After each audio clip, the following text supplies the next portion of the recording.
All right, guys, welcome back to episode 5 of Sips and Tips. Super excited to be back with another episode. We'll see people start to roll in here. First off, if you guys are in the chat today and there's something going on with the audio or something's not going right, please let me know. I went this whole episode last week, rubbing the microphone against my sweatshirt, and it was the most annoying thing ever to listen back to. So if there's something going on with the audio, if there's something going on with the video, leave a comment. I've also left a comment here about a video that I made around low back pain. So it's something that I want you guys to check out. If you're interested, you can see it at the top here. Feel free to check it out, because today we're going to dive into low back pain, chat a little bit about that. I've got some questions that people asked. If you guys are interested in asking me a question, feel free to drop it in the comments, and I'll answer it there. You can submit them beforehand so that I can take a look at them before, or one day, hopefully, someone jumps on and we can do a live question on the show. That's one of my goals. We're getting there. We're 5 episodes deep. I think at some point we'll get one of those. But why I want to talk about low back pain is I have been going through a bout of low back pain myself with some nerve-related symptoms, and it sucks. And I think that's the first thing that I want to talk about when it comes to low back pain is getting low back pain sucks. It hurts. It sucks for me just as much it sucks for you as any client out there. And I think we all know someone who has experienced low back pain. You've probably experienced low back pain in your life. And so it's something I think is important to chat about. And I get a lot of questions around this topic from clients and family members and all that good stuff. So, I think the first thing that I want to talk about with regards to low back pain is the fact that most low back pain is actually not that serious. And what I mean by that is it doesn't mean that it's not serious to you in the sense that it hurts, but in terms of something sinister going on where it's there's going to be a lot of real repercussions from this in terms of you might having to get surgery or some drastic outcomes. This is not usually the case with low back pain, and most low back pain can get better within 6 to 8 weeks if you are addressing it appropriately. And that's why I think having these conversations are important, because a lot of people will get low back pain and it sucks. They can't move. It's frustrating. They feel like the world is ending. And then they don't get proper guidance right away. And then they end up, sitting around for weeks, and then things get worse, and it can cycle into something really negative. So knowing that if you do get a bout of low back pain, it will get better. If it's addressed, as soon as possible and appropriately, you're going to see those things resolve. So I think that's the first thing that I wanted to touch on, is that it's going to get better, and getting some proper guidance is, one of the things that we want to do. The other thing is that there's not just one thing that is probably resulting in your low back pain. And what I mean by that is most low back pain is multifactorial. So there's tons of things that are influencing your low back pain outside of the actual tissue of the back itself. Now, a lot of times this is a big driver of pain. For example, my low back pain flared up probably a couple weeks ago, actually the day of the Super Bowl when I was deadlifting. And I was probably just pushing myself too much. I was not really recovered, and ended up flaring my back up. So was the tissue annoyed and angry at me? Yes. But were there a lot of factors on top of that were probably influencing it? Yes. I was coming off not a lot of sleep. I was kind of stressed out. I hadn't been training the way that I wanted to be training because I've been dealing with another injury that hasn't allowed me to run.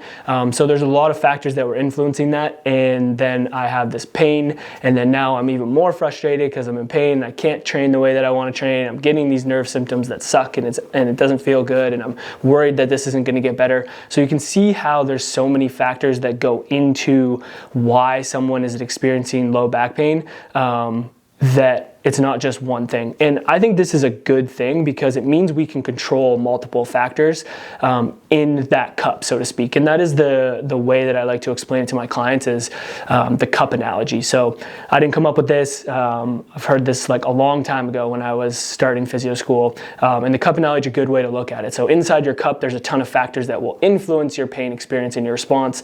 You have the physical load, you have the psychological load, you have stress, you have anxiety, you have worry, you have financial stress, you have family stress, you have past experiences that were negative, you have fear of movements. There's so many things that go into your cup, and if too many things go into the cup, it's going to overflow, and that's going to leave us in a state of being more exposed to having some pain sensitivities.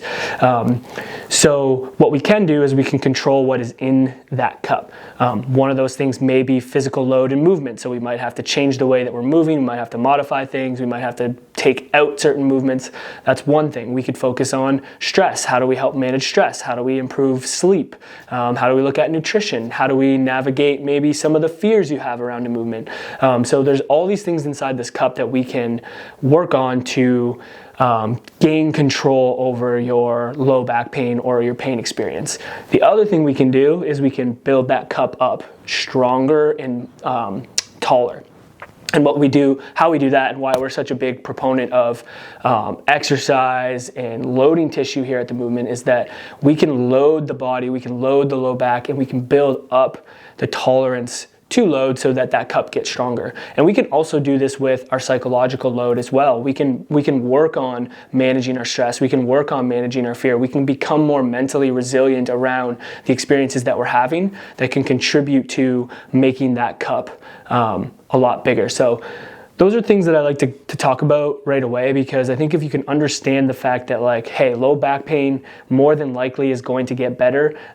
If you look at it as there's multiple factors that are influencing your pain experience and that you can control those factors. Some of them you can, some of them you can't, but having more than one factor influencing your discomfort gives you more control over some of the things that you can navigate.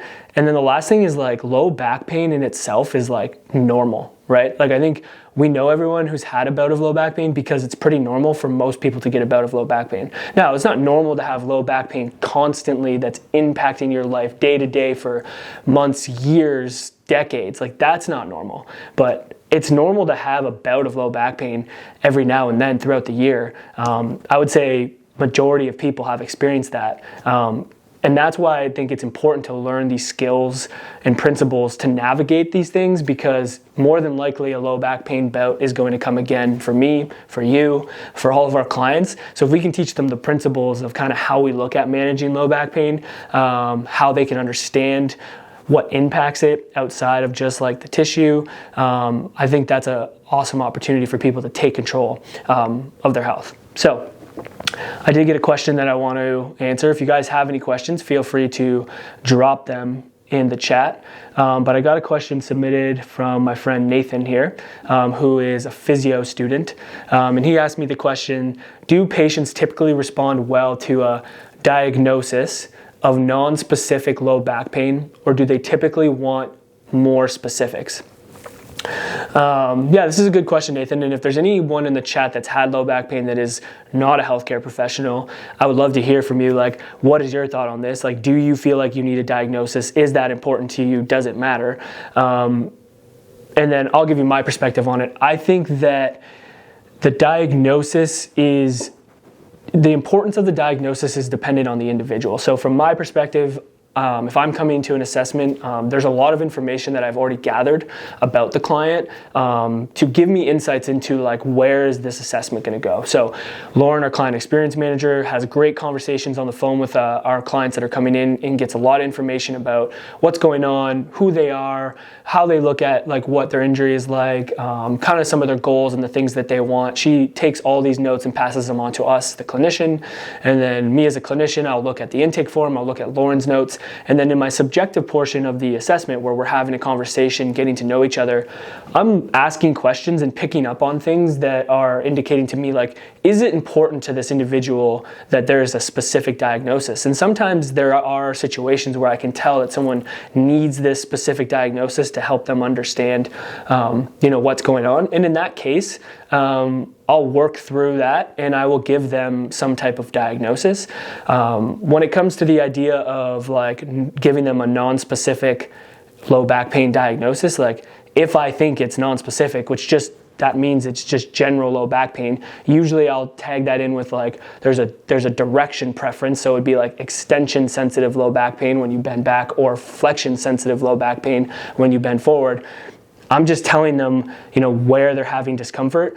But I think the key is for you as a clinician, Nathan, and any other clinicians listening to this, from my perspective, is like, I'm always communicating to the client what I'm doing, what I'm looking at, and I'm trying to get them inside my head as a clinician. So I will take them through, like, when I'm going through the movement screens and when we're going through, the different tests, I'm telling them what I'm looking for and why I'm doing it. So I will indicate to them, like, hey, as we move through these motions, I'm looking to see what areas bother you and what areas feel good. This will give us an indication of some of the things that we can do moving forward and kind of put us on the right track. And that's kind of letting them know that we're trying to see what feels better, what feels worse. When I'm trying to differentiate, is there like a disc involvement, or is there a nerve involvement? Is there nerve tension, sciatic nerve, all this different stuff? I'm taking them through that, and I'm explaining to them what I'm trying to do to differentiate so that we can have a more targeted approach to what they're doing. So I honestly don't think that the diagnosis is the most important thing. I think the most important thing is transparency with your client as to like what you're going through with them, what you're trying to discover.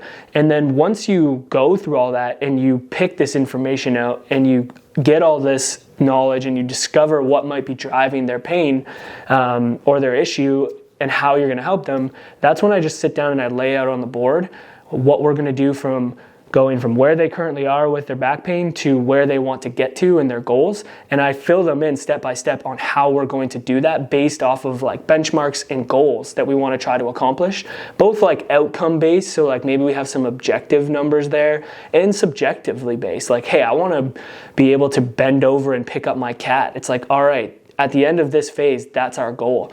And I think when you lay that out, and you show people the journey to getting them back to where they want to go, as long as you're being transparent and showing them all that stuff, I really, really don't think that the diagnosis of non-specific low back pain, discogenic, stenosis, like I don't think that stuff is as important to the client as physio school tells us. I think the most important part is what I just said.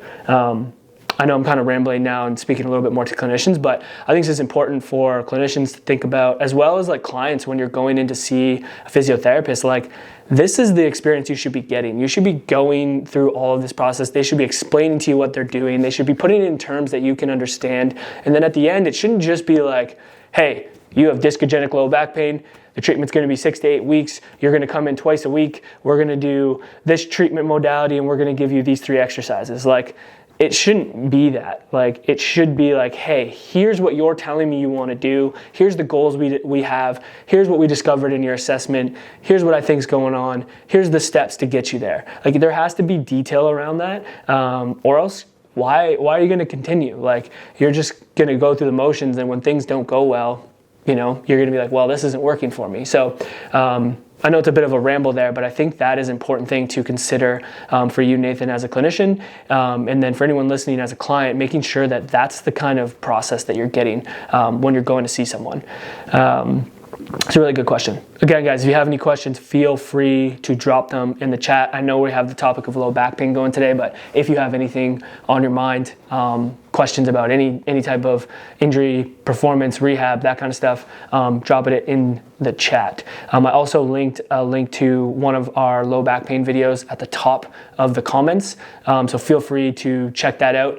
It's a video breaking down some low back pain myths, some truths, and some how-tos. I think it's a great document and a great video, and if you follow that, if you're dealing with low back pain, you're probably going to get some improvements out of it. So the next thing I want to talk about is a question that I commonly get is, should I rest or should I keep moving after back pain?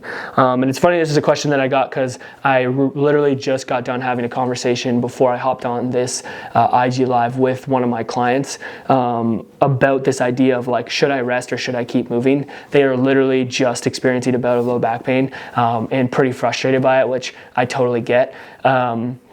I'm always a fan of trying to keep people moving as much as they possibly can with the current circumstance of their injury. That is definitely something that we prioritize here at the Movement.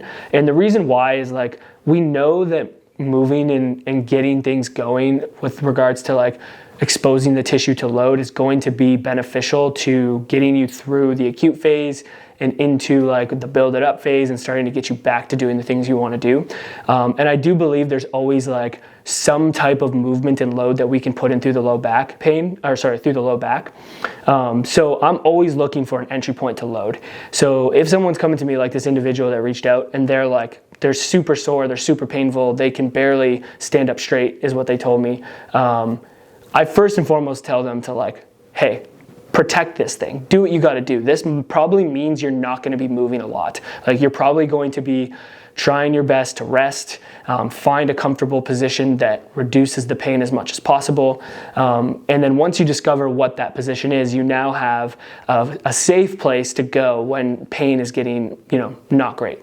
But from that point, it's like, okay, now how do we find some movement snacks that can have you moving throughout the day and exposing your back to positions that help to start expose the tissue to some load. And a lot of times this is like as basic as a knee to chest lying in your bed, knee side to side lying in your bed, a cat-cow, a child pose rock back, all these kinds of gentle mobility exercises that put load through the low back so that we can just start to desensitize the tissue as soon as we can. And oftentimes I'm telling people like, hey, this should be 0 to like minimal discomfort if this literally just happened, but this is a nice way to start getting some movement through the low back through the low back to help show your body that like, hey, we're okay, we're gonna move through this. So I do think that it's important that we start moving as soon as possible. 1, to desensitize the tissue. 2, to give the client and give you a bit of control over your pain. A lot of times it's really, really uncomfortable and you would do anything to have the pain relieved, which I totally get. By giving you the tools to give yourself some symptom relief, I think that is the best way. So finding those movements as soon as possible is great. And then from there, we can just build on that by progressing those movements. So, we would go from a cat-cow to maybe a seated Jefferson curl, to a standing Jefferson curl, to a goblet, to a squat to a box, to a goblet squat, where we're getting people exposed to more flexion-based loading if that's the issue they're having. Or if they're, not feeling great in extension-based loading, we might start them, on the ground and doing like bird dog slider, and then we might do an actual bird dog, and then we might expose them to some hinge positions. So slowly, gradually implementing this movement progression starts that process of 1, desensitizing the tissue, and 2, building up confidence in you, the client, that like, hey, this is getting better and I can control this by implementing exercises, versus like the opposite is if you just stop completely doing nothing, that's reinforcing to the tissue that like it's probably not good to move into any positions that are uncomfortable. It's reinforcing to you that, hey, I'm not doing well. It's not giving you confidence in moving your body. So I think trying to get people moving as soon as possible is always the goal. Now, again, if it's really painful and like I just had this low back pain flare up, for the first 2 days, I was doing very little. I was like just sitting in comfortable positions the best that I could, and I was trying to implement a little bit of movement. So if you need to just rest for a day or 2, it's all good, but we want to start finding an entry point to movement as soon as we possibly can, so that we can start building that back up so you can take on the loads that you want to take on. The other question that I get a lot is, if I don't have any pain anymore, does that mean that my rehab is done? And the fast and quick answer to this is no. And I think we see this a lot with low back pain. I see this a lot because people will come in at the peak. Like I'm talking the peak of low back pain where they're done. They're like, I'm pissed, this sucks, I hate everything about what's going on here.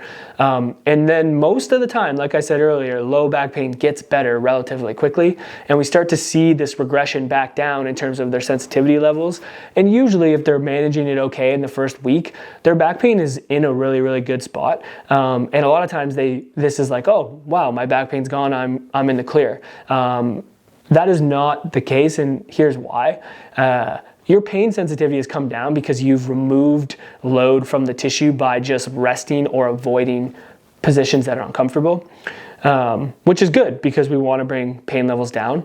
But if the tolerance line is dropped down to here because we have not done anything at all and our pain levels are better because you haven't been loading the tissue at all, and then you say, okay, I'm feeling a lot better, and you go back to the gym and you start loading your tissue, and now you're loading your tissue up here and your tolerance line is here, what's going to happen?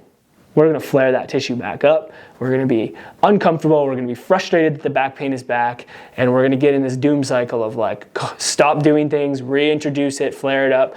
So why it's important to not just stop when back pain is either getting better or gone is that we need to look at how do we build this tolerance line up so that we can get you back to up here so that you can tolerate all of the load that you're applying to your low back without getting a response. And oftentimes, the best way to move that line is through movement and loading the tissue through strength training.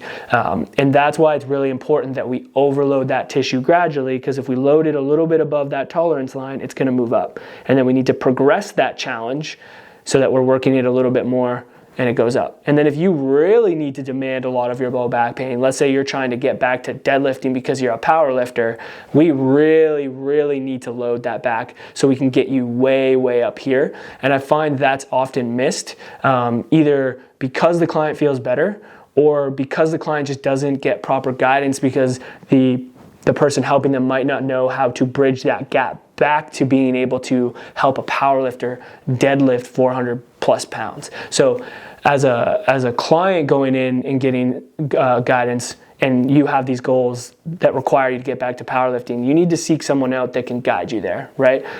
Because if you get to that point and you just stop, there's a higher percentage chance, it's not guaranteed, that when you go right back to doing the intense activity, you're probably going to lead down the road of flaring things up, and then now you're going to have to take a step back and you get in that cycle of like just being frustrated, and no one wants that. That cycle of like not preparing your tissue enough, rushing back, flaring up, having to take time off, let it calm down, and doing that over and over again is not cool. I've been doing that the last couple of weeks, and I know better, but I still do it. So getting guidance and getting help on how to navigate that is super important, because I find a lot of people spend their time in that cycle. I call it the doom cycle. They spend a lot of time in that cycle. They get really frustrated, and then either they just give up on physio or help, or they just give up on doing the activity that is super meaningful to them. And both of those things are not productive at all. And it doesn't have to be the case. It's just getting the proper guidance. So yeah, those are the questions that I had around low back pain. If there's anyone in the chat that wants to ask a question before we wrap up, feel free. If you guys want to submit your questions for next week's episode, you can send me a DM on Instagram at the Movement PTs. Give us a follow there. If you guys are just joining and you missed some of the first part, I do post all of these recordings on YouTube, the Movement PTs YouTube channel. We're really trying to build that up. We actually just hit over 200 subscribers. We're at 202 subscribers as of right now. That was a little benchmark. We wanted to get up over that 200 mark, and we did. We're on the road to 500 subscribers by the end of this year. So we're getting there. If you guys want to help us reach that goal, head over to YouTube, subscribe to the channel, check out the replays of Sips and Tips. We also drop a bunch of other videos there. We have a low back pain video on how you can navigate low back pain. We have Will's 50K series. We're dropping a video, a little sneak peek if you're on this live. We're gonna drop a video this Saturday on how to fuel for Around the Bay, which is a 30K race here in Hamilton. So check that out. Yeah, we'd love to have you over there on Instagram. Too busy making avocado toast, forgot to hop on early. All good, Nathan. You can check the replay out for my answer. I think you will like it. But yeah, head over there, subscribe. If you guys want, at the top of the comment section, I posted a link to a video that has me going through the myths, the truths, the how-tos of low back pain. I think there's a lot of good content there for you guys to consume if you're dealing with low back pain at all. Check that out. Make sure you subscribe to the Instagram channel, the YouTube channel, all that fun stuff. I'm gonna get out of here though. Really appreciate you guys tuning in. Been having a blast doing Sips and Tips. On to episode 6 next week. We'll catch you in the next one. Peace.